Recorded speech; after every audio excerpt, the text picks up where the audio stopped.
Good morning students, are you okay बेटा? Good. देखो, in last lecture we completed first poem a photograph के लिए हमने questions लिख के स्टेंजास को पढ़ा और कॉम्प्रिहेंशन किया एंड स्टेंजा कॉम्प्रिहेंशन भी किया बेटा के लिए। नेक्स्ट जो हमारी सेकंड पोएम है द लैबरनम टॉप। इस पोएम में पोइट लैबरनम मीन्स क्या होता है, जो हम मतलब इसमें मैंने लिखा लैबरनम is known as amaltas in Hindi. लैबरनम को अमलतास का पेड़ बोलते हैं बेटा, ठीक है ना। टॉप, उसका जो टॉप किनारा जो है ऊपर का है उसके तो इसके ऊपर एक पक्षी आता है, वो जो है ना किस प्रकार से उस पेड़ को एकदम इंजन की तरह बना देता है। जनरली हम देखते हैं कि सुबह सुबह बहुत सारी स्पैरोज़ हमारे घर में आके इतना ज़्यादा शोर शराबा करती हैं, बहुत ज़्यादा करते हैं ना। एक आएगी फिर बोलने लग जाती है, तो किस प्रकार से शोर शराबा युक्त स्थान बना देती है। और पेड़ों में क्या होता है, पेड़ को पूरे को हिला देती, सूख कर देती हैं, बिल्कुल एज इट इज़ सेम। ये पोएम भी बिल्कुल वैसी ही है, वह किस प्रकार से एक निर्जीव से पेड़ को, जो शांत पड़े पेड़ को सजीव बना देती हैं, एक शोर शराबे वाला स्थान बना देती हैं उस अमलतास पेड़ को। ठीक है, तो देखो मैं पढ़ाता हूँ। इसके नीचे आपको सिंगल सेंटेंस आंसर मिलेंगे बेटा, और दो नंबर 3 नंबर के क्वेश्चन जो 25-30 वर्डिंग्स में आते हैं वो क्वेश्चंस मिलेंगे आपको। एंड उन क्वेश्चंस को, उन सारे क्वेश्चंस को आप अपनी फेयर नोटबुक में बेटा अटैम्प्ट करोगे। क्लियर? तो देखो अभी मैं करवाता हूँ आपको अच्छे से। आपने इस लेक्चर के अकॉर्डिंग अपनी पहले तो आपने अपनी टेक्स्ट को पढ़ना है बेटा, सारे स्टेंजास को पढ़ना है, and after that you will attempt all questions which is given you. Clear? तो देखो, the laburnum top. Laburnum is known as amaltas in Hindi. Hindi में लैबरनम को अमलतास बोलते हैं, ठीक है, जाना जाता है। देखो अब इसकी समरी के अकॉर्डिंग आप सारे स्टेंजास को पढ़ोगे बेटा। On a bright September afternoon, कहता है बिल्कुल चमकदार धूप युक्त सितंबर का दोपहर, द लैबरनम, वो अमलतास का पेड़, इज शॉर्ट ट्री, बिल्कुल छोटा सा पेड़, विद हैंगिंग ब्रांचेस, जिसकी बहुत सारी शाखाएं हैं, एंड येलो फ्लावर्स, और जिसके ऊपर पीले फूल हैं, स्टूड साउंडलेस, खड़ा है बिना किसी आवाज़ के, एंड मोशनलेस, बिना किसी एक्टिविटीज़ के, ना हिल रहा है उसकी पत्तियाँ, ना किसी प्रकार की उसके अंदर एक्टिविटीज़ है, बस शांत खड़ा है, motionless. A few leaves that had yellowed, कहता उस अमलतास पेड़ की कुछ पत्तियाँ हो गई हैं येलो पीली, एंड सम सीड्स ले स्कैटर्ड राउंड इट, और उसके चारों तरफ, इट मीन्स पेड़ पे, उस पेड़ के चारों तरफ कुछ एक सीड्स भी पड़े हैं।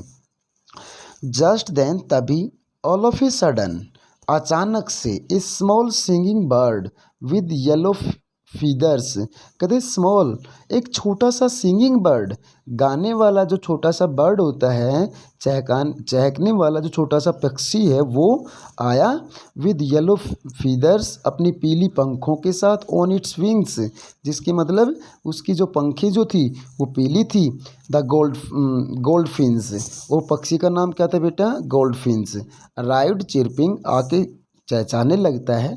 सी entered the foliage like a lizard, कहता धीरे से वो उस पेड़ पे जाता है, लाइक ए लिजार्ड, और लिजार्ड मीन्स क्या होता है बेटा? छिपकली, छिपकली की तरह, स्मूथ, वॉचफुल एंड हैस्टी, कहता बिल्कुल उसको देखता है, स्मूथली, वॉचफुली एंड हैस्टी, और मतलब लगातार उसको देखता रहता है। क्लियर? नेक्स्ट पैराग्राफ बेटा, एज सी एंटर, जैसे गोल्डफिंच पक्षी उसके अंदर एंट्री करता है पेड़ के अंदर, अमलतास पेड़ में, the tree suddenly seem to come live, और जैसे ही वो पक्षी उस पेड़ की पत्तियों में मतलब ब्रांचेस के ऊपर जाता है, तो वो पेड़ जो था वो कम लाइव, जीवित हो जाता है। It started up like a machine, कहता इट स्टार्टेड, और वो पेड़ जो था जैसे वो पक्षी उसके ऊपर आए तो कहता है वो स्टार्ट हो जाता, लाइक ए मशीन, मशीन की तरह आवाज़ करना शुरू कर देता है। There were thrill sounds of twittering, कहता टहनियों की ट्विटरिंग, सरकने की आवाज़ें, ride the tree seem to choir with joy, और कहता है वो चहकने लगता है, महकने लगता है वो पेड़ खुशी से। द मदर बर्ड कहता है गोल्डफिश मदर बर्ड जो थी वो was like the engine of our family. कहता है जो गोल्डफिश परिवार उसके ऊपर जो पक्षी आए थे वो like a family of our family, जैसे कि अब इस प्रकार से लग रहा था जैसे कि वो सारे पक्षी उस पेड़ का एक परिवार का हिस्सा हों, उस पेड़ की परिवार का बेटा एक हिस्सा हों। क्लियर। तो देखो उस ठीक है, हाँ फैमिली लाइक एन इंजन, एक इंजन की तरह। She added life to the tree. कहता वो मदर गोल्डफिश जो थी वो उस पेड़ में जान डाल देती है। And flitted from branches to branch, और एक दूसरी टहनी के ऊपर फ्लीट करती हैं। शोइंग हर स्ट्राइप्ड फेस, अपने चेहरे को दिखाते हुए with yellow and black marking. कहता है जिसके चेहरे पे और फीदर्स पे विंग्स के ऊपर येलो और ब्लैक मार्किंग है, that were peculiar to her, क्योंकि उसके लिए बड़ी विचित्रता है। देन विद ए मिस्टीरियस, फिर अचानक रहस्यपूर्ण ढंग से लो विसल, एक धीमी सी सीटी बजती है। Ship flew off into the sky, और कहता है गोल्डफिश पक्षी जो था वो आसमान में उड़ जाता है। वंस अगेन, एक बार फिर से लेबरनम क्वाइटन्ड डाउन, क्वाइटन में शांत हो गया। As it was before her rival, जैसा कि गोल्डफिश पक्षी बर्ड के आने से पहले जिस प्रकार से वो शांत पड़ा था उसी प्रकार से एक बार दोबारा से वो अमलतास का पेड़ बेटा मोशनलेस एक्टिवलेस हो जाता है। क्लियर। छोटी सी पोएम है, अच्छी पोएम है, जब पढ़ोगे तो अकॉर्डिंग दिस वीडियो, इस लेक्चर के अकॉर्डिंग जब पढ़ोगे तो बेटा आपको अच्छे से समझ में आएगी। क्लियर। अब इसके जो छोटे छोटे क्वेश्चंस हैं वो मैं आपको करवाता हूँ। देखो, the laburnum top is silent quite still in the afternoon yellow September sunlight. ठीक है। ए फ्यू लीव्स येलोइंग ये पैराग्राफ आपका स्टेंजा था फर्स्ट बेटा, और इस स्टेंजा के अकॉर्डिंग आपका फर्स्ट क्वेश्चन जो है, mention the poetic device using the laburnum top is silent. कहते हैं इस पोएम में quite still why it has been used. देखो यहाँ तक क्वेश्चन। अब आंसर है इसका बेटा alliteration, the laburnum top is silent quite still, the repeated sound creates a musical effect. दूसरा, mention the colour suggested by the poet, also mention the words that suggest color. The color is yellow, the color is suggested by the yellow September sunlight and the yellowish leaves. Clear.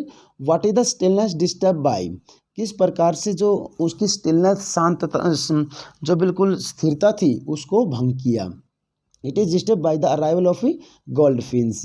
What season is the poet talking about, किस season की बातें करता है इस poem में poet. Mention the word that suggest the season, वो words भी mention करो जो इस पोएम में सीजन को बताते हैं। अटूमन पतझड़, the word that suggest the season are September, leaves yellowish and all the seeds fallen, सारे बीज नीचे झड़ चुके थे और उसके पत्तियां जो थी उस अमलतास की वो पीली पड़ गई थी।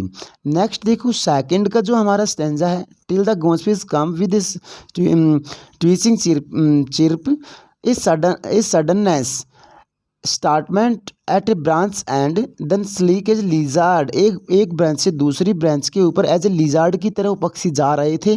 तो कहता है ये आपका स्टेंजा, इस स्टेंजा के सेकंड स्टेंजा का क्वेश्चन है बेटा, what change the scene completely, the arrival of goldfish changes the scene completely. What is the effect on the tree? There is a lot of arrival and sound. Next question, how does the bird enter the tree? Like a lizard, watchfully and unexpectedly simile यह simile use हुआ है, poetic device। And next जो हमारा है, and a machine startup, what is compare to a machine, what is the poetic device, the tree becomes noisy and trembles like a machine, metaphor use हुआ बेटा इधर। What is the mood of the poem now, अब poem का कैसा mood है। How is it suggested, आपको ये क्या सुझाता है। Happy and excited as if trembling with delight, the word that suggested are the whole tree trembles and thrills. Next, mention the word that show moment, enters, machine startups, tremor of wings and thrillings, trembles, thrills, ये सारे words moment वाले हैं। Next question बेटा, mention the words that show sound, name the poetic device. Watching, chirping, और यहाँ क्या हुआ बेटा, ओनोमेटोपिया। ओनोमेटोपिया यहाँ ये जो हमारा है ओनोमेटोपिया, ये आपका पोएटिक डिवाइस है। Clear. Next, mention the adjectives use for the goldfish. Sleek, alert and abrupt, these are the adjectives of goldfish. Clear. Next जो आपका स्टेंजा है, it is the engine of her family. She stalks it full, then fleets out of to branch and showing her beard face identity mask. Is our first question, who is she? Goldfinch. What is rival compared to? Starting of an engine. What are the similarity in engine and a tree? Then both are noisy and pulsating. What does she do to engine? She stalks. She stock is full, implying she adds fuel to it and causes it to become to life. What is the beard face identity mask? Its distinctive face with yellow and black markings. What does she do on the tree? She moves about playfully from branches to branch. Fourth जो हमारा stanza आएगा बेटा, इसके questions आपके पास हैं stanza के। What does goldfish finally do? It flies away from the laburnum after producing a wishing sound. Why has the sound been describe a year? Delicate whistle chirp whisperings. The sound of a goldfish is peculiar. It is liquid twittering sound with thrills. It's tweeting song. Where does she go? In the sky. What is the effect on the tree? What is the effect on the tree? It once again revert back to silent. What do the words ear delicate suggest? They suggest an unusual and weak sound. मतलब आए समझ में बेटा, ये questions हैं आपके। इन questions को आपने अच्छे से अपनी नोटबुक में करने हैं और नेक्स्ट लेक्चर में हम आपको इसके क्वेश्चंस देंगे जो 20 to 30 वर्डिंग्स में आएंगे, वो क्वेश्चंस देंगे बेटा। क्लियर। ये सारे क्वेश्चंस आपने अपनी फेयर नोटबुक में करने हैं, पोएम को पढ़ के करना है बेटा। Clear. Thanks, have a good day.